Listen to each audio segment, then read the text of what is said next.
Hey, everybody, it's Dave here from Vikings First and SKOL, and I'm half of two old bloggers. The other half is sitting right next to me on the viewer's left or the listener's left, however you're partaking of this show.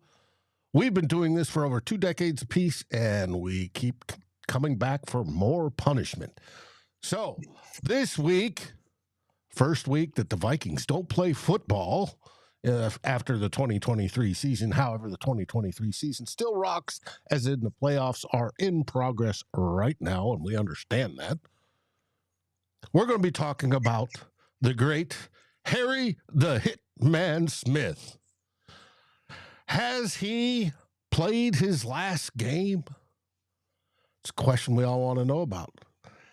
Is he good enough to make the Hall of Fame? Well, we might argue that he is. We'll find out. Secondly, we're going to start with our initial impressions of the coaches and their coordinators. That was said poorly. But head coach and coordinators. Yes. How did KOC do this last season? How did his coordinators do? We're going to look at it, sort of try to break it down a little bit. It's not too analytical. Don't worry about that. We'll get into that later in the offseason. But as of right now, we're just going to give first impressions. After that, we're going to one of Darren's favorite subjects, where he starts to look at position groups and evaluate them, how we are now and where we're going with it. And we'll get into this more. Normally, he saves the quarterbacks for last. However, because we're in a situation in the team's history where they might move on from Kirk Cousins, our present starting quarterback, who is not under contract next year, there's a lot to talk about. All next on Two Old Bloggers.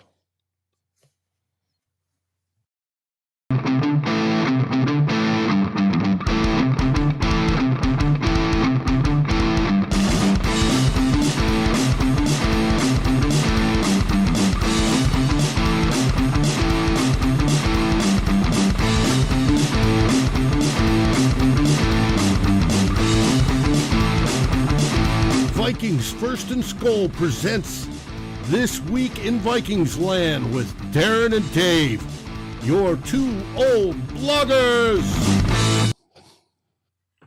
And we're back.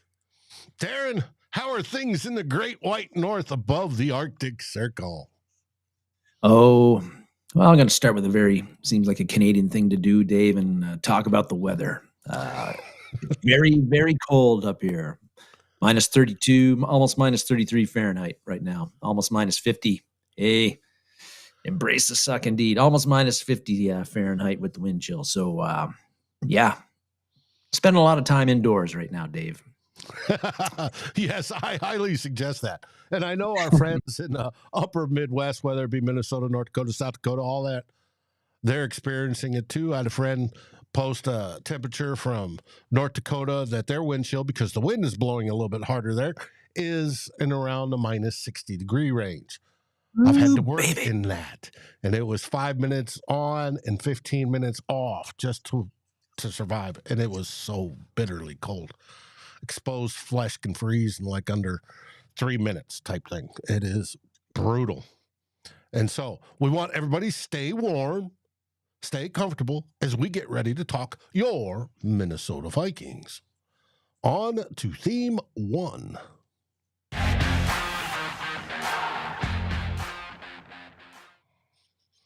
And Harrison Smith. Is he done? Is he going to the Hall of Fame? Two very good questions, Dave. And we're going to get into them right now. Just wondering, last week, Viking season ends, and really wondering, was the Detroit game Harrison Smith's last game as a Viking? Maybe was it his last game, period? after the game, he was interviewed, and you got to take the after game stuff with a bit of grain of salt, Dave, because especially the way the year ended for the Vikings, because players are disappointed, they're beat up, they don't have anything to look forward to as far as going to the playoffs or anything like that. They're probably going to be they're not going to be that upbeat, and especially when you lose 6 years, last 7 games, and you're not making the playoffs. So, but Harrison Smith, he did have the chance to right away end any speculation that he's going to retire by just saying, nope, if somebody will have me, I'm coming back next year. He didn't do that. He basically said he didn't sound like he was very sure about anything right now. He needs more time to think about it.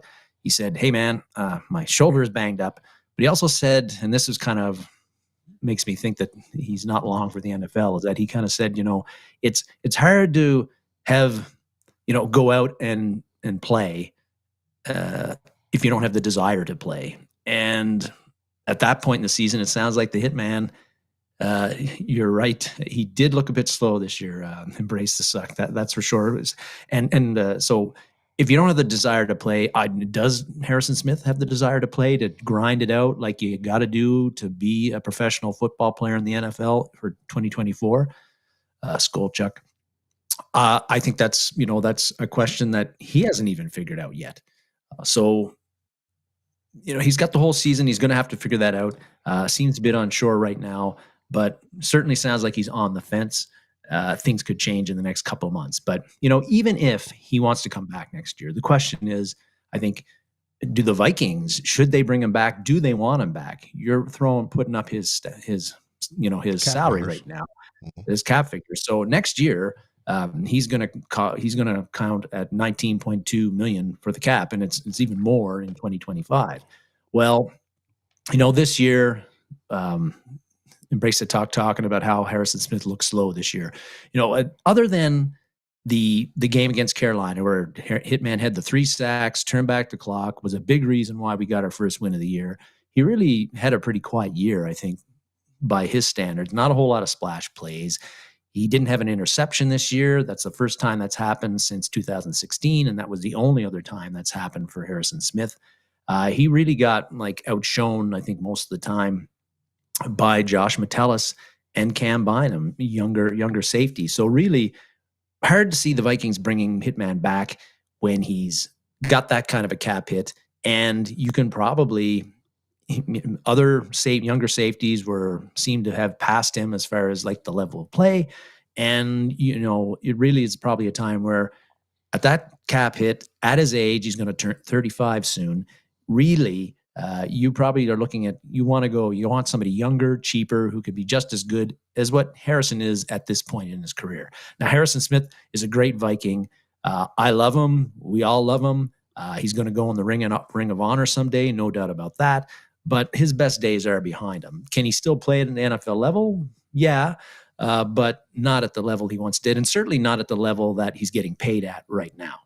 It's probably time to look at, for a starting strong safety, to move on from Hitman and replace him with either Metellus, who isn't really a safety in the Brian Flores defense, but that's his position, or even somebody like Theo Jackson, who really, when he got to play, he looked pretty good. And he's a free agent this year right now, but he's a guy you could probably, if you say, hey, Theo, we want you to be the starting strong safety next year, you can probably sign him for $17 million less than what you're going to pay Hitman next year. And with the Vikings cap space right now, that is very, and with the other decisions they got to make on contracts, that's really, really important.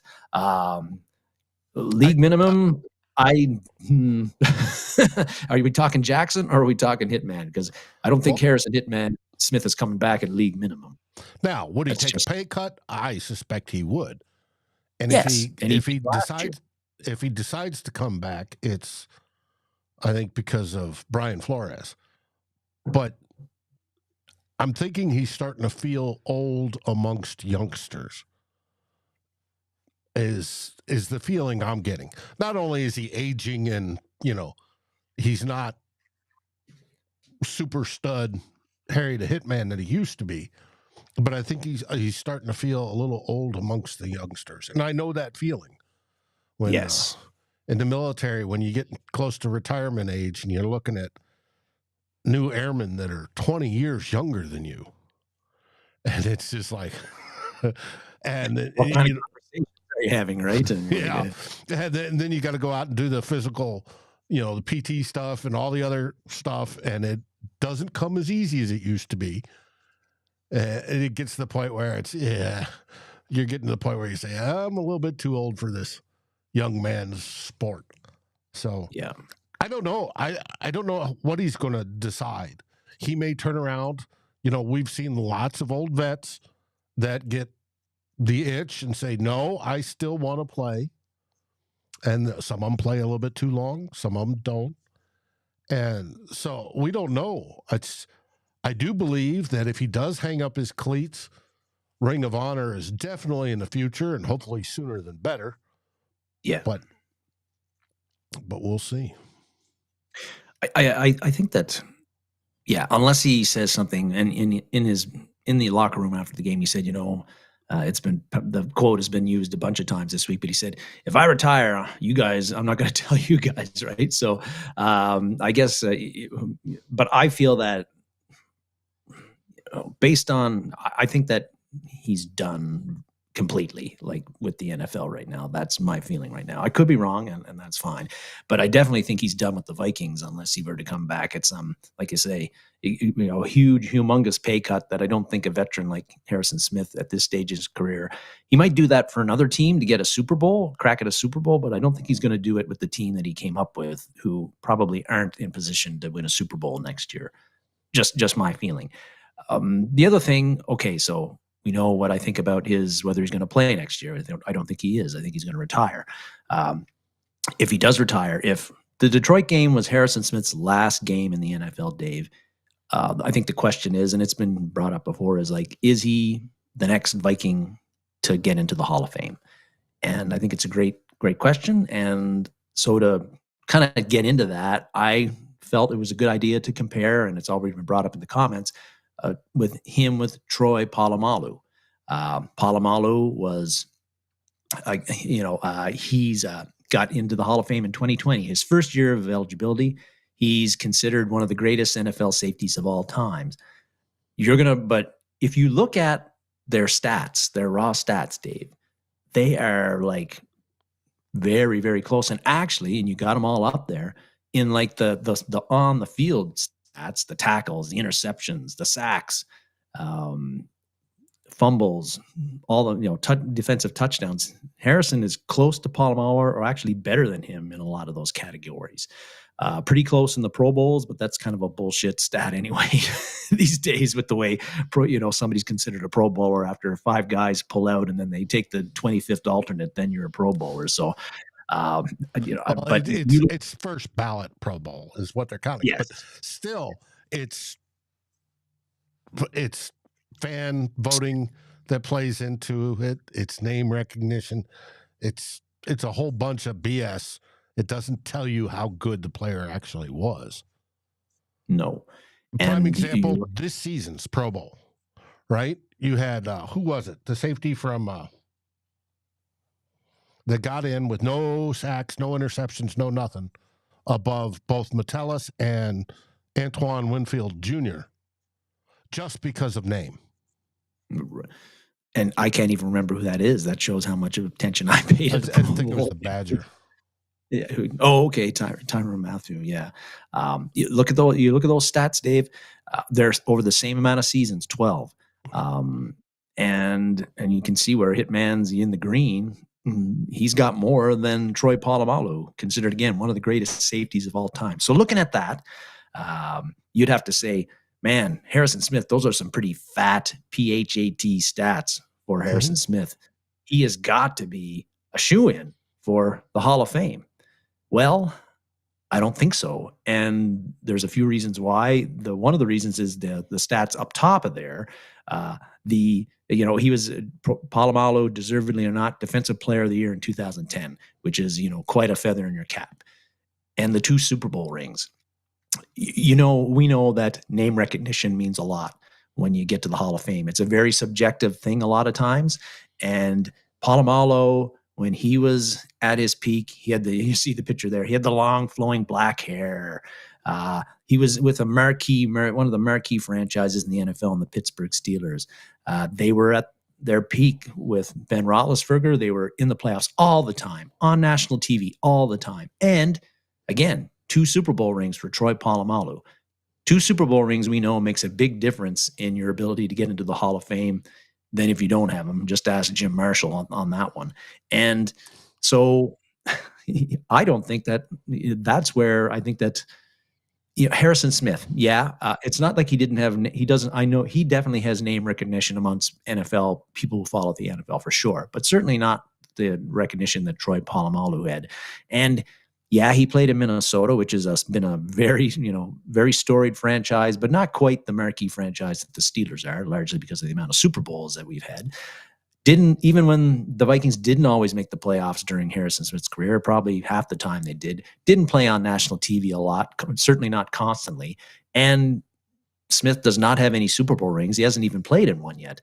So name recognition and rep and all it matters. And Harrison Smith is also a very quiet, soft-spoken guy off the field. And you're certainly not going to see him in any Head and Shoulders commercials with Pat Mahomes. So, I think that those are all reasons where actually Harrison Smith are going to hurt Harrison Smith when the time comes for him to be eligible for the Hall of Fame. And then, if you're looking at sort of analytics stuff, Pro Football Reference's approximate value metric, where they try to put a number value on how good a player is in a particular season and in their career. They actually give Polamalu a pretty healthy. They think he was a better player than Smith. The value for Harrison Smith was, I think I've gone off the air. No, maybe not. Still going. I'm back. Just went to crap. That's all. Yeah, so Harrison Smith's approximate value, according to PFR, is 81. Polamalu's is 117. And if you look at, there's been 17 safeties who have made the NFL Hall of Fame. If you look at their approximate values, according to PFR, Harrison Smith's only better than 2 or 3 of them. One of them being Kenny Easley, who I don't know how he got into the Hall of Fame at all. But anyway, he's in there. So I don't know how much Hall of Fame voters look at PFR, but they probably take in a bunch of stuff these days, and not just rep, but all the lack of Super Bowls, the lack of being on the hype that compared to Polamalu. I think those are things that actually make it so that it's going to be tough actually for Harrison Smith to get into the Hall of Fame, and he might not really have that good of a chance, even though his stats for the position he plays suggest that he should get strong consideration. That's my worry. I think he's definitely worthy of a Hall of Famer. He was one of the top 5 safeties in the NFL for a decade. That's got to count for something, but I don't know if it will. Well, I was talking to a friend, KT Smith, who does the Call Sheet podcast for Fans First Sports Network. He happens to be a Steelers fan, grown up by heart, even though he lives in the shores of New Jersey. He very much follows the NFL. I mean, one, he does it for a living outside of, his coaching. He does coach. That's why the Call Sheet. And, but he knows Smith, but he was surprised to see those stats. Right. Because he loves Smith. He says Smith's great, but Smith is that sort of the blue collar, goes to work, pushes hard, doesn't raise any sort of stink, doesn't, stand out a whole lot, isn't glorious. Whereas Polamalu was the one that was diving over the line to get, knock the ball out of the quarterback's hands type stuff. And he had those flash plays. Smith didn't have as many flash plays. And combined with the Steelers games are always on, right? They have the bigger audience. Yeah. The Vikings nationally generally are not. They get a few national games a year, but it's not as big as the Steelers. So he didn't get that. And he wasn't as boisterous and gregarious as Polamalu was. And so, especially when we're talking to people that vote for the Hall of Fame, right? They get impressions, because most of them do not follow every single team down to the minute detail. They're from one area, San Francisco or New York or Chicago,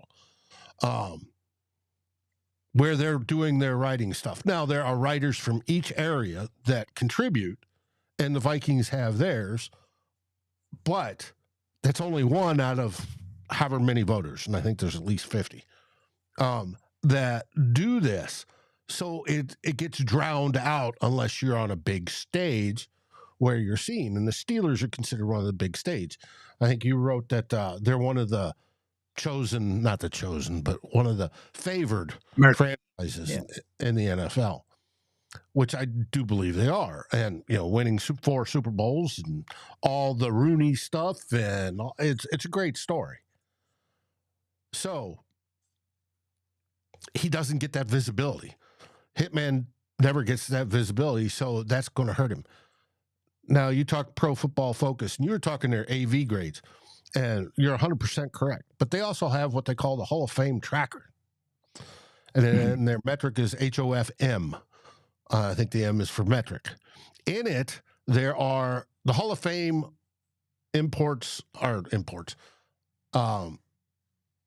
has safeties and corners in the same group. They call them defensive backs. And in that defensive back group, I went and looked at the Hall of Fame tracker, which measures how many Pro Bowls, how many All-Pros, how many Defensive Players of the Year, how many this, MVP, Super Bowls, conference championships. All that is measured, and it's all figured into their algorithm, however they do it. And Hitman was very, very low.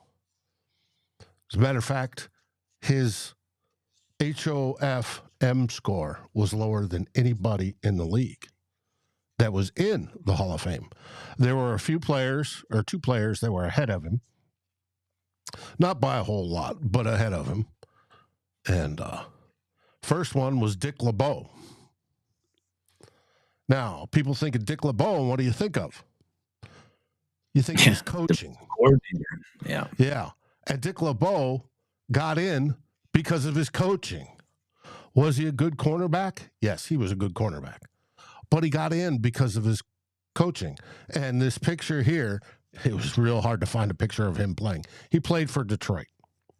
And that picture there is 1961. And it's he's tackling Hugh McEnany, our Vikings. But he got in. Next up on that list, a little bit higher than LeBeau, was Emmett Thomas, cornerback from the Chiefs. He also was a defensive coordinator with the Vikings for 1 year. So Thomas got in as well. Well, Thomas had a Super Bowl. That helps, right? And so Thomas got in. Super Bowl plus 2 AFC championships. That helped his score. Thomas's score was a 52.85. LeBeau's was a 48.20. They have Harrison Smith at a 41.48. So for Harrison to get above LeBeau, he's going to have to play another season. Will that happen? I don't know. I don't know if he's going to. And it would take playing another season. Hopefully we get to the Super Bowl, but who cares? Who knows? Above that, of course, we have Troy Polamalu, who we compared him to. Polamalu's HOFM score was a 96.53.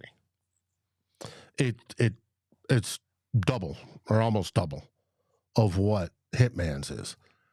And that, I think, is why Hitman's not going to get in, at least not for a long time. Now, the Hall of Fame is starting to slowly, and it may be because of the writers that vote on it and the committee are dying off, but they're slowly moving away from the older style of who we watched, who we know, all that stuff, to incorporate more of the detailed stats, the like the ones we showed that show him better than Troy Polamalu.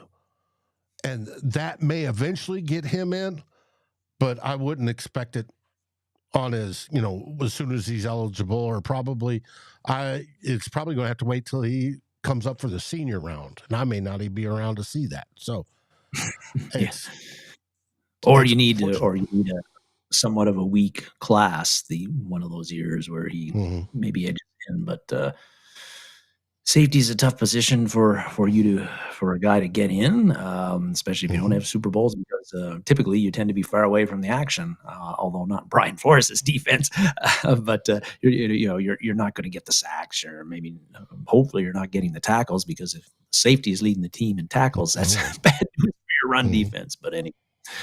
But yeah, going to be tough for him, even though, again, I just don't think he is. Sadly, will have the rep, the Super Bowls, all that glory stuff, which doesn't really mean a whole hell of a lot on the actual field, and doesn't mean you're not Hall of Fame worthy. He wasn't a bad player. I mean, he's a very, very good player. But do I think he makes this the Hall of Fame? At least not in my lifetime. Yeah. Now, I hope he does. I think he deserves it. But that brings us to theme 2.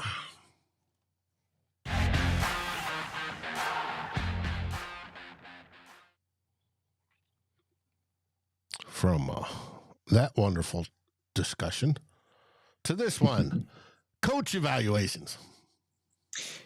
Yeah, your idea, Dave, was to do just take a quick view, kind of grade out how our head coach and our main coordinators, offensive, defensive, and special teams, and kind of look at them and feel assess how they did. Like I said, this isn't going to be. We're not going to throw out PFF gradings, or even though I don't think they have any gradings for coaches, but we're not going to do a lot of analytics. Just take a quick look. There are some out there.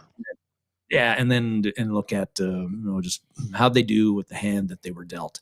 First one we're going to get at is, of course, the head honcho, Kevin O'Connell.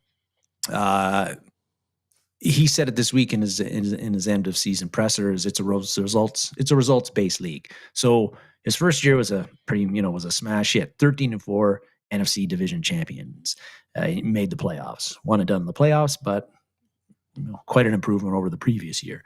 Well, 2023 was kind of a flop. If you look at it based on that, you go from well over one of the best records in the NFL and division champions to 7-10, and you don't make the playoffs. So on that end, you can't really consider that. You might, outsiders might say, well, Connell didn't do a very good job this year.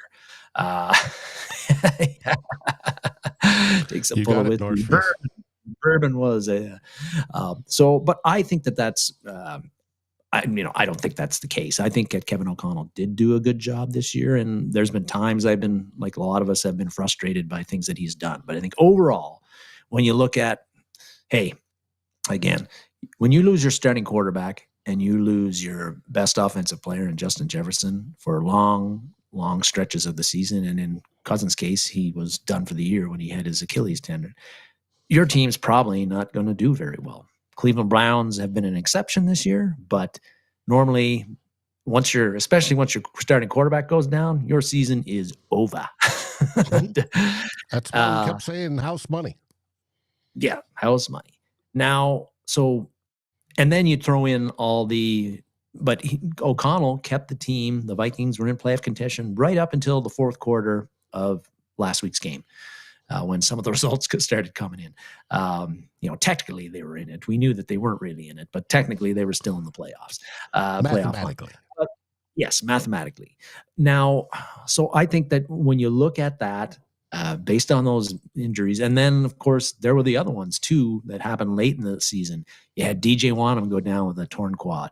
You had TJ Hawkinson go down with the knee injury. You had Brian O'Neill with the ankle problems. All of those guys didn't play pretty much the last 3 games of the season, as the Vikings were desperately trying to save their season from collapsing and try to get into the playoffs. And so just too many injuries to key guys to overcome for Kevin O'Connell. And so the list is bigger than just that. That's right. Yeah. It's a lot larger. So it is. But I think when you look at that, the hand that he was dealt, the injuries he had, the Vikings were still, other than the Green Bay game at home, the Vikings were in every game they played this year. They had a chance to win and a very good chance to win in 16 of the 17 games they played this year. With the injuries they had, especially to the key guys, I think that, again, Kevin O'Connell did a pretty good job keeping them competitive with what he was dealt with. Now, and you know, other things is like again, you could nitpick and people go at him about the play calling. I've said before, I have a hard time judging him on play calling because I'm not a huge X and O's guy. I don't have a lot of technical knowledge about the game. And really, you know, play calling sometimes, a lot of times you call up the right play, but it's not executed properly. There's a bad block. A guy drops a pass. A guy doesn't run the right route the way it's supposed to be run. The quarterback makes a bad decision. Those are things that the quarterback, like the head coach, does not have control of at the moment, right? Mm-hmm. So all the turnovers, the fumbles, the interceptions, the drop passes. Yeah. So I don't, unless the Vikings were consistently underperforming on offense in the 2 seasons, well below what we think they should have. I have a hard time blaming Kevin O'Connell's play calling and saying that needs to improve. And our Tyler Fornes thinks he's a great play caller, and Tyler Fornes knows a lot about football, so we'll take that as well. That doesn't mean that there are things that didn't go well for O'Connell, and hold on, and there was some game management stuff. And I think the main thing that's really been a sore spot is the running game. It was prone to negative plays, and it was inefficient in 2022, and it got worse in 2023. And Kevin O'Connell is going to have to focus on that this offseason and fix that, because if he can, it's going to make the offense more balanced. It's going to help your quarterback. It's going to help your offensive line. It's going to help your defense. If you can be, we know he's a pass first guy, and the Vikings are going to pass a lot when you got Justin Jefferson and TJ Hawkinson and Jordan Addison, but you got to have more balance than the Vikings had this year. And that's partly, that ineffectiveness of the running game in both seasons that he's been head coach is something that is on Kevin O'Connell, and he's going to have to fix. Mm-hmm. Now, what I was trying to interrupt with is I saw it. I'm looking for it, and I can't find it. I saw, I think it was Computer Cowboy that did the stats that we see all during the season. But it's either that or PFF or something. They ranked play callers in the league, whether it be the head coach, if the head coach is calling it, or the OCs are calling it. He finished 5th. Hey. I don't know all exactly what their metrics was, but he finished 5th. So, could be. But I do think overall, with all the adversity that he had to deal with, he did a understandable job, respectable job. Like you said, we were in the game 16 out of 17 games. He was... to me, I've said it before, it felt a little like 2016, where we started out so hot and then everybody started dying, and getting all sorts of injuries, and we were pulling tackles and guards from 7-Elevens to play. It felt very similar to that to me. Only it didn't work out that way, where we started out great and then just fell off the cliff. This one was, we started out slow, defense gets their act together, and then suddenly we start losing players. And but he was clawing at it every single time. I don't think there was any give up in him. And believe it or not, I don't think there was give up in the team. Now, some people say they saw give up on the field. I'm not quite so sure. I thought they were playing, but that's one of the things that I was going to point out is why I thought he did a good job, because I agree with you. I don't think the team quit. Even as the season was collapsing and you lose 6 of your last 7 games, and you see a lot of teams, some teams where that guys do sort of check out. I didn't see that. Maybe at times in the Packers game as it got out of hand, but against Detroit, I didn't see any evidence of guys like making business decisions. Justin Day would not agree with me, but I'm taking business decisions and not trying to tackle. Right. Maybe they didn't do it very well, but it wasn't through lack of effort. So I think, when your season goes south, for the team to keep on playing hard and still having the will to win, even when nobody believes in them, I think that speaks to the coach, the culture that he's putting in place. And I like the way Kevin O'Connell handles himself. I like his demeanor after games, and the team seems to buy into what he's saying. So, and especially what went on this year, I think the message is still being heard by the players from him, and that's all good things. And that's why I think he did do, a good job this year, despite all of the roadblocks that were thrown in his way. Mm-hmm. I see George put up that he thinks he was too soft, but play calls were too long. Now, George, on the play calls, I'll agree to that. I think the whole present system where you have to reiterate a paragraph's worth of code words is stupid. You need to way to do it. You've got to find a more efficient way to. Yeah, exactly. You code it down. You give it a number system or an alphabetic system, and the players can learn that as well. Instead of having to take 5 minutes to call out a single play, you go play 47. Whatever.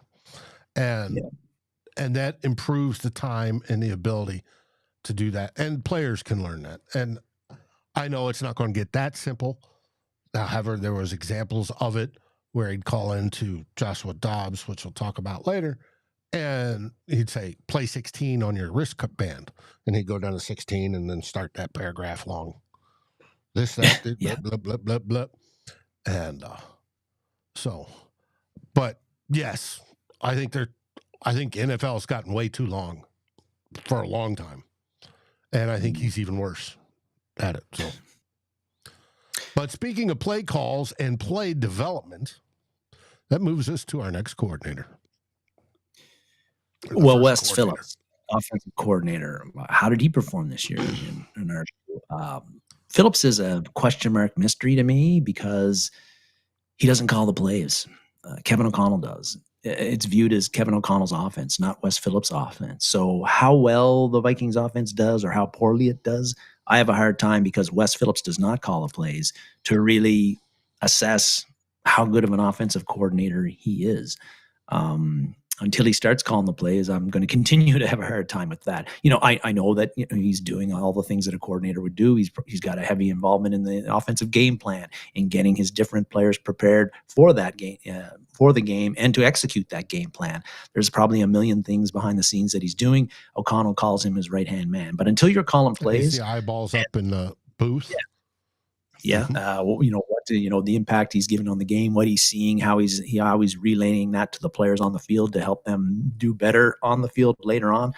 Don't know much about that. Nobody does, except the players who are playing and the other coaches. But so I can't really give Phillips a big grade. Although again, he bears responsibility for an offense that this year was extremely pass heavy and couldn't run the ball worth a lick.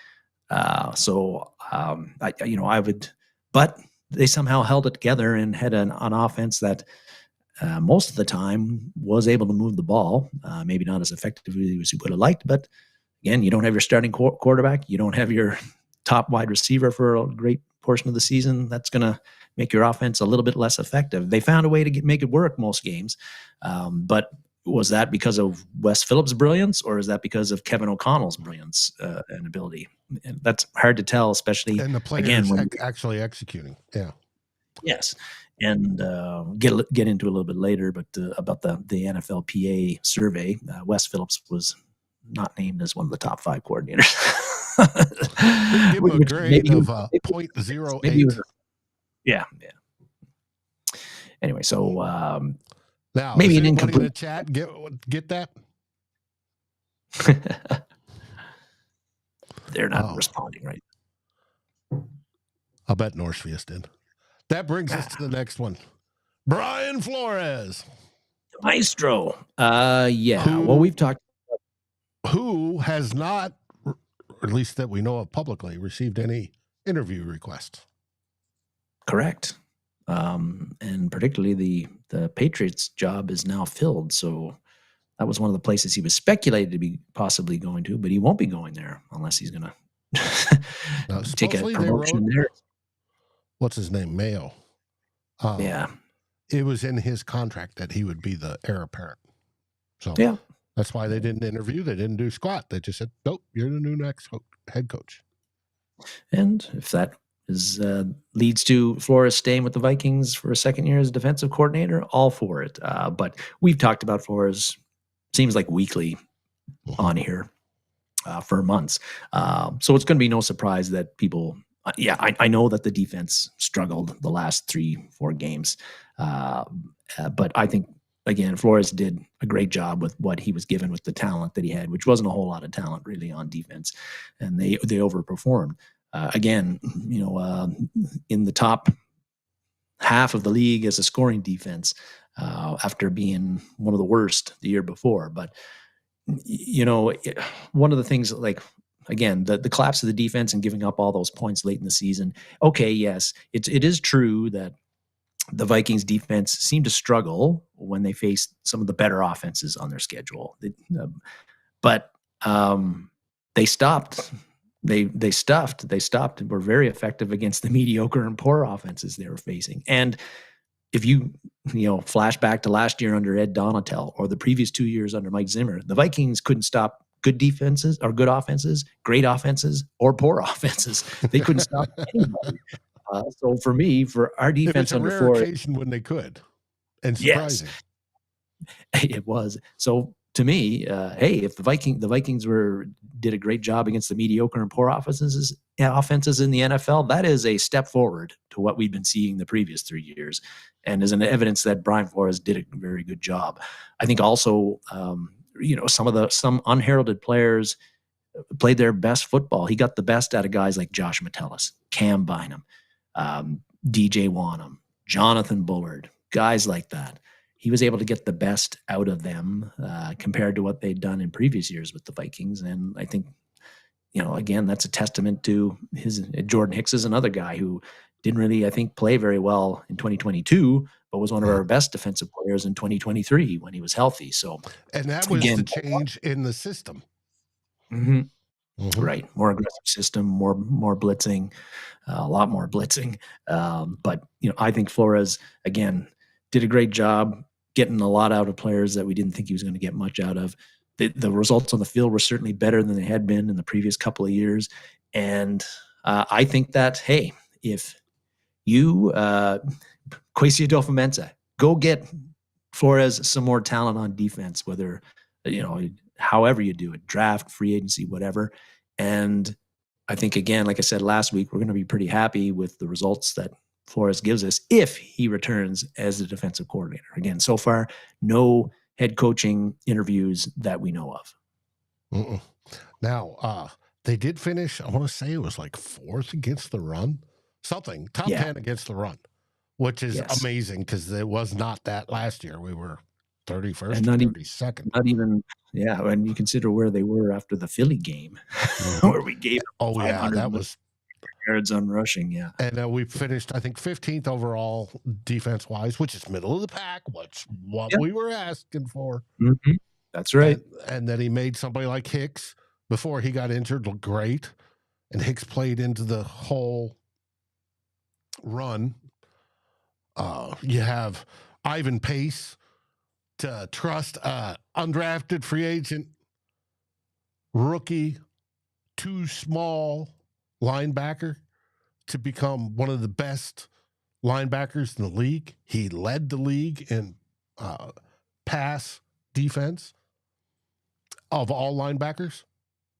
A rookie, undrafted free agent, too small. And part of that is, you might say, Mike Pettin. No, and I'm Mike Pettin. Mike Pettin deals with the outside linebackers. Yeah, he does, but part of that is Flores and how he's teaching to run the system, and it works. Hey, Norsefius, I'd speed up your clock and already call it beer 30 if I was you. That brings us to the next coordinator, Matt Daniels. Yes, and the last one, our special teams coordinator, Daniels. The good news is that Daniels is highly regarded by his players, as is Brian Flores. That NFL Players Association, they came out with a survey a few weeks ago of the top coordinators in the league, and Flores and Matt Daniels were in the top 5 according to the players. So the players like Daniels. They think Wes think a lot Phillips. of him. Yeah, that's right. They think a lot of him. But so that's good news. The bad news is that Greg Joseph this year had, I think, the least the lowest field goal percentage in the NFL. Didn't end up costing the Vikings any games, but that wasn't great. Ryan Wright, I thought, took a step back, wasn't as effective as a punter as he was his rookie year. We didn't get any big plays from our punt returns or our kickoff return teams. And I don't think we were all that great on punt return or kickoff return coverage either, particularly in the Detroit game last week. So Najee Tonsman was he was the stud on the whole unit, and I think he's got a bright future as a special teamer, but he can't pull the whole units up all by himself. So I think it'd be hard to make an argument that Matt Daniels, what did we do well as a special teams overall? We didn't do anything well, except we did convert 2 fake punts for first downs. We did do that well. We were 2 for 2 in those, but otherwise not really much to write home about as special teams under Matt Daniels. And Kevin O'Connell hasn't made any changes to his coaching staff yet. He does have a couple of replacements to make along the defensive line and outside linebacker, or maybe he'll just keep the people that are already in there. But Mike Pettin, assistant head coach, who we did not bring up on this, is technically the outside linebackers coach. But Mike Smith has been on personal leave for almost the whole season, so I don't know if they've officially made. I don't think they officially made the decision that Pettin's the interim guy. But anyway, that's what he's listed as. But I don't see Pettin's value added. But anyway, but O'Connell hasn't made any changes, announced any changes to his coaching staff. However, and I don't think Daniel's job is in jeopardy, particularly if the players love him. But if your special teams unit is as unimpressive in 2024 as it was in 2023, then in that following season, Daniel's job might be on the hot seat. It might be in jeopardy.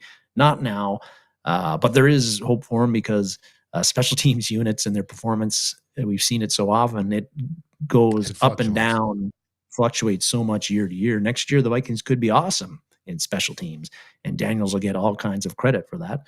Might even get a few head coaching interviews because of that, because he's been mentioned as having being head coach material in the past. But anyway, that's a quick look at, or maybe not so quick look at, how we thought the head coach and the coordinators did this year for the Vikings. And I don't disagree.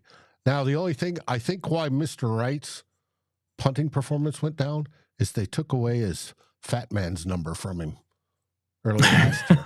If he'd have his fat man's number, I think he'd do great. Would have been all good. Yeah. But that's just me. Anyways, on to theme 3.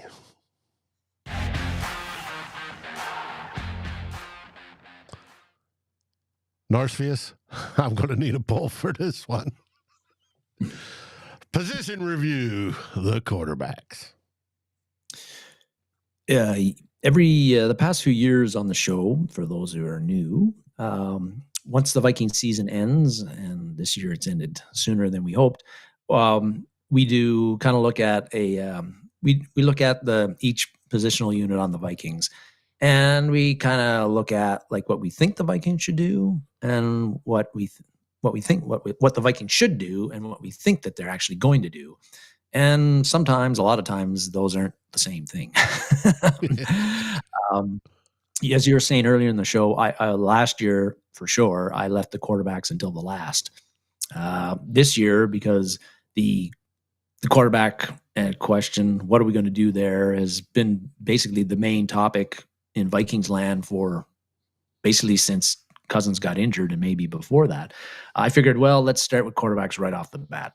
So that's what we're going to do. And hey, It's pretty important because once again, and it seems like this has been the case for 3 or 4 seasons now, there's a what are the Vikings going to do about Kirk Cousins? Here's what we know. Kevin O'Connell loves Kirk Cousins, loves him to death. A lot of the vet players love Kirk Cousins. We heard Brian O'Neill passionately defend him and talk about how he'd love to play with him again.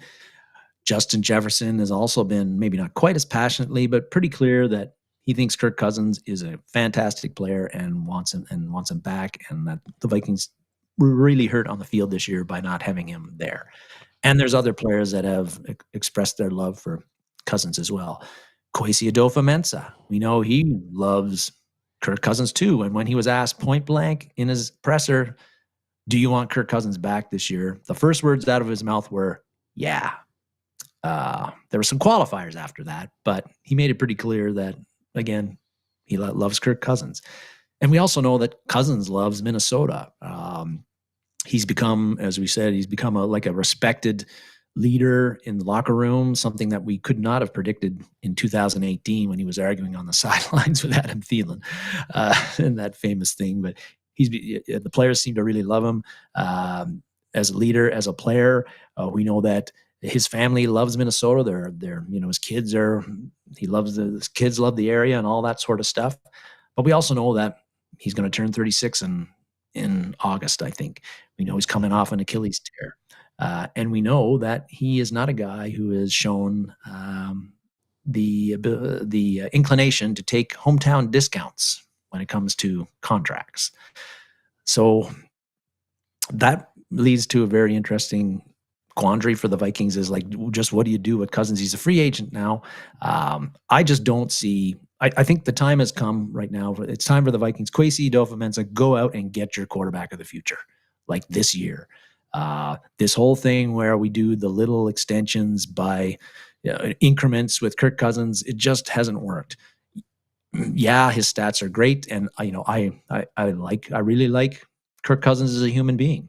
I think he's a hardworking guy who gets the most out of what he's got. I think he's a very good player, but on the field, the results have been what they are, and a lot of times it's resulted in a 500 team or a little bit below.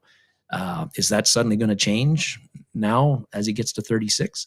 And what he gives you, again, so that's why I think with what you've seen on the field, and this year we've got some pretty enticing quarterback prospects that the Vikings at pick 11 right now have a shot at. Even with Quinn Ewers, Pitchard, not deciding to opt out of the draft, you've got Caleb Evans, Drake May. Okay, the Vikings probably aren't getting those guys. Jaden Daniels there. You've got, again, a guy like, I'm missing a few, but whether it's Michael Penix, potentially J.J. McCarthy, Cam Ward from Washington State, even Jordan Travis from Florida State. And I'm thinking I'm missing one big one here as well.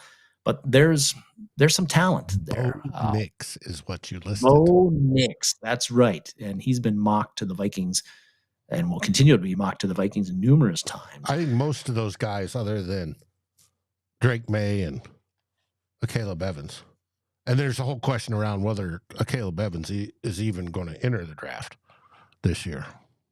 Caleb Williams, you mean? Yeah, Williams. Yeah. Because he does not want to play for Chicago, surprisingly. Okay. But so, I think it's time with what you've got that's available in the draft right now, at least that we know of, that it's time to take that shot and do what it takes to get your quarterback of the future. Because the Kirk Cousins extension thing for 2 years or 3 years, there's no long-term future in that. Eventually, the bottom is going to fall out on Cousins, and probably a lot sooner than later.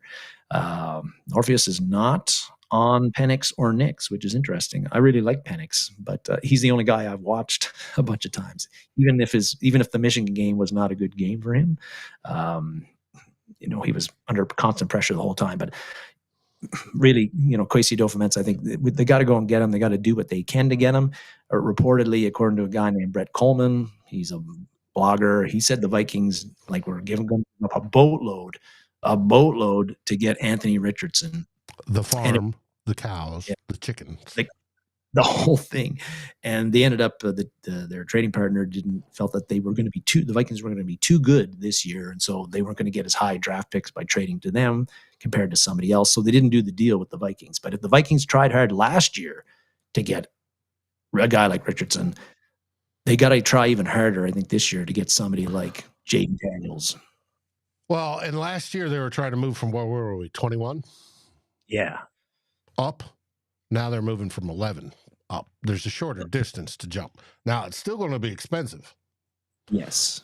Our pal, Tyler Fornes went over the cost of doing that. And it's a little scary. And especially since they know you're probably moving up for a quarterback, then there's the added quarterback tax. Yes, there is. But I think that this is the year, with considering the talent that's out there right now, to do that. I guess, and the other thing though is that, so by all means they got to do that, but that doesn't, by all means, Kwesi Adofo-Mensah, go to Cousins' team and assess what it's going to take to bring him back, because I'm not against bringing Kirk Cousins back, because I think he's the best bridge quarterback that's going to be out there. But there's a certain, there's got to be a certain threshold to what you're willing to do. And I really don't think talk to Cousins' team, but you look at Cousins last year, he was 15th in the pay grade amongst quarterbacks in the NFL. Well, now he's a free agent again. Yeah, he's coming off a serious injury, but he was balling before that. He's a pocket passer, like he said. Mobility has never been his strength. When you look at Derek Carr was able to get $37.5 million a year last year. Daniel Jones got $40 million. You're telling me that Kirk Cousins can't get something like that or more from somebody? I think that he can, but I don't think it's going to be the Vikings. And I think a lot made about his Cousins talk about structure. And people took that to mean he's going to want more guaranteed years, like 3 at least. I don't think that I hope, and I don't think that the Vikings, Kwesi Adofo-Mensah, are going for anything that's more than $35 million a year. Maybe that's even too rich for them. And they're certainly not I don't think, and they shouldn't go more than 1 or 2 years with Cousins.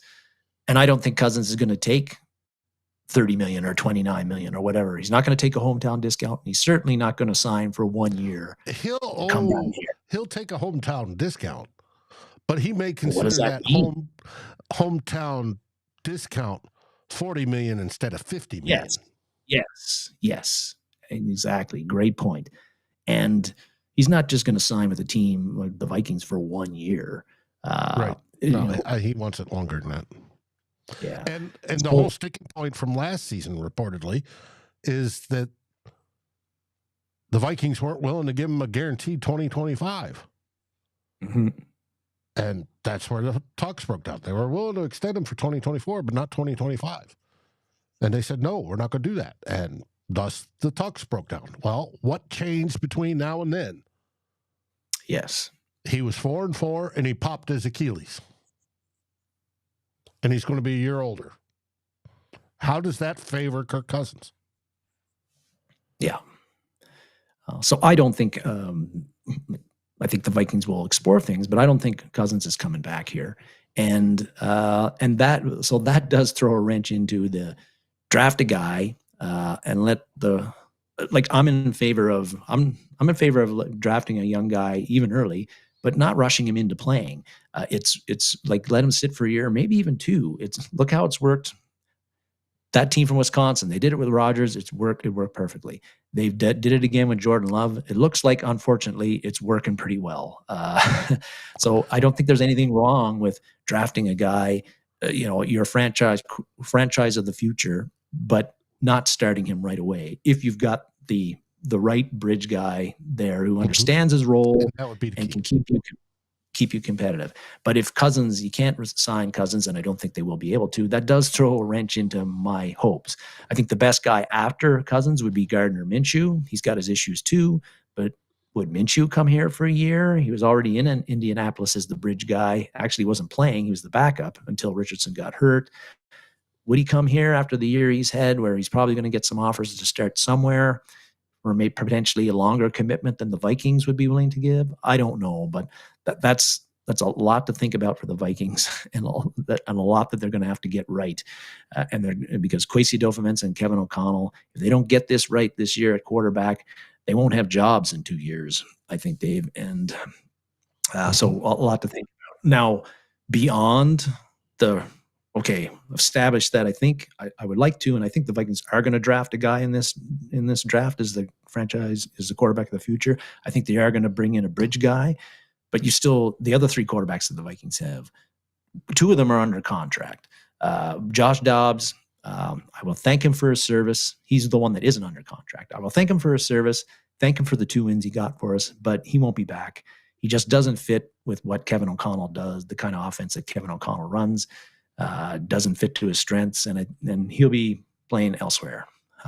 Nick Mullins. He very well may, but I do think, and I'm not disagreeing with you a little bit, but I do think Kevin O'Connell has little heartstrings towards Josh Dobbs because he sees himself in Josh Dobbs, and he would like to use him as a reclamation project if he could. But like you said, I think Josh Dobbs will be playing for, his 10th team next year or something like that. Yes. Now, Nick Mullins, here's a guy, Chris Collins, but he is under contract, a very modest cap hit, like $2.2 million or something like that. But none of it is guaranteed. So you could cut him if things go, and there's very little dead cap hit to you and no guaranteed money to it. Now, I don't think if the Vikings do what I think they're going to do, they bring in the hotshot rookie quarterback. He's probably your backup to the bridge, or he's a starter and you've got a veteran backup. Now, I think that I really like Nick Mullins. Like, I know I've said some things, but like, he's what I call a don't give a fuck. I don't give a fuck type of quarterback, right? He comes in there. He's going to sling the ball. He's going to throw it all over the place. He's going to try to fit it into tight windows. Some of it will work. He's going to take chances. Some of it will work. Some of it will work out horribly. But he's entertaining, and he gets in there. And we saw in the games that he worked, the Vikings offense, it moves. He can move the ball with our team. So he's a perfect veteran backup quarterback, cheap, effective. If you only have to use them in like small spurts, like a half, if a starter gets hurt, turns his ankle or something, he can keep you afloat and keep your offense afloat. But I don't think he's coming back because I think the Vikings, the reason why is because of Jaron Hall. The Vikings drafted Jaron Hall because they saw something in him and they wanted to develop him. This year, that development, I think their plan to develop him got sped up a lot more than they wanted to. They didn't want to play him at all, but because of injuries, they had to. So we got to see him a bit in preseason. We got to see him a little bit in the regular season. Some of the results were encouraging, but there was a lot of them that weren't encouraging. But he's a 5th-round rookie. But I think that 1 year as a rookie, the Vikings, Kevin O'Connell, Kwesi Adofo-Mensah, the offensive staff, they are not ready to give up on Jaron Hall just yet. He's also cheaper than Mullins. So I think that Hall will be back next year, regardless of what they do with drafting a rookie. He's on a rookie contract. They're going to bring him back. They brought him in to develop him as a backup quarterback. And he's your backup next year to whoever's a starter, depending on how he does in OTAs and mini camps and all of those things. So yeah, that is my feeling on the Vikings. You got to draft the rookie. You got to draft the franchise quarterback this year. It's got to happen now. You got to do as much as you got to do what it takes to get it done. And then you sign a bridge quarterback to supplement that, and you bring back Jaron Hall. And I think that's what the Vikings are going to do. And it's not going to be Cousins who's the bridge, unless Cousins does something that we've never seen him do in his whole career and take like the fan version of a hometown discount. Yep. I don't see that either. But I agree completely. It's going to be interesting. I do think the Vikings are going to take the quarterback of the future. Who it is, don't know how the draft's going to work out. But that's I think right. If one of their favorite people are there, they're going to try to trade up. If the opportunity presents itself, it all depends a lot on what Chicago does. how high they can get, how much it's going to cost. And otherwise they may sit and possibly trade down if the guy they don't like is there, or one they don't value as high as 11. They could trade down and try to get a few more extra picks. I don't know. There is a lot of holes to fill, especially on the defensive side. Oh boy, is there a lot of holes to fill over there. And you've got to do that. But I fell in love with the analogy I came up with during this last week. We've been patching potholes on this team for over 3 decades. Every time there's something wrong, we throw a patch on it. Just like your typical garbage government trying to fix roads. They throw a patch on it. And we got patch after patch after patch after patch after patch. And they've never gone that extra step and say, well, we're stopping the patching. We're going to rebuild the road. Now, am I calling for a rebuild? No. But to get beyond that patch,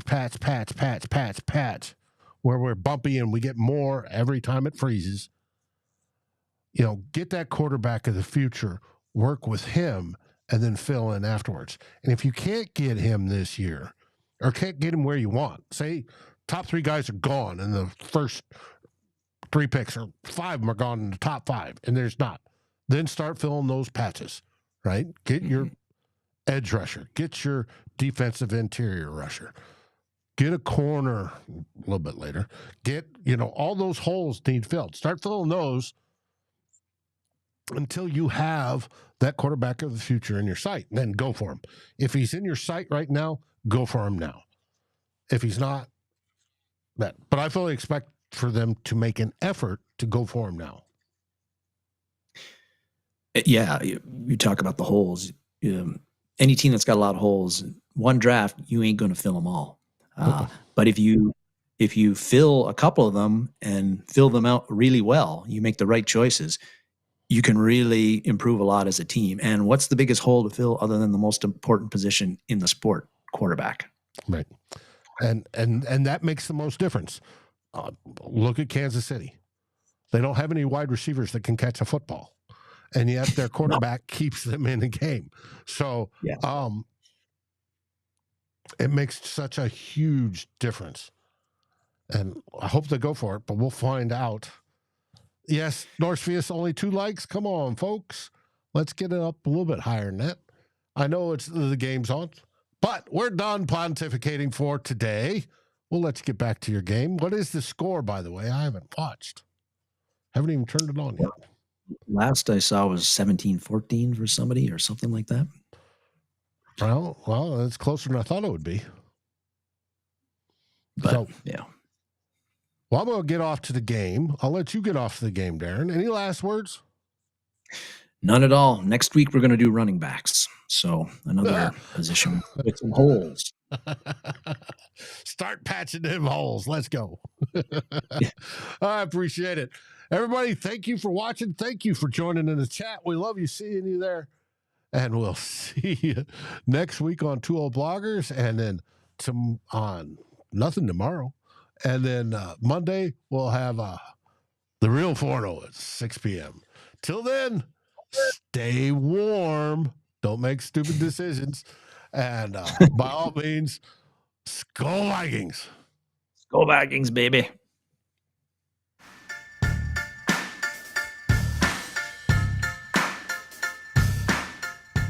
Like, subscribe, and ring the bell. And rate us on your favorite podcast aggregator. Darren and Dave, thank you for watching this episode of Two Old Bloggers. We look forward to seeing you on every show on the new Vikings First and SKOL. You can find our podcasts as part of the Fans First Sports Network. Sports takes for the fan, from the fan. SKOL, everybody!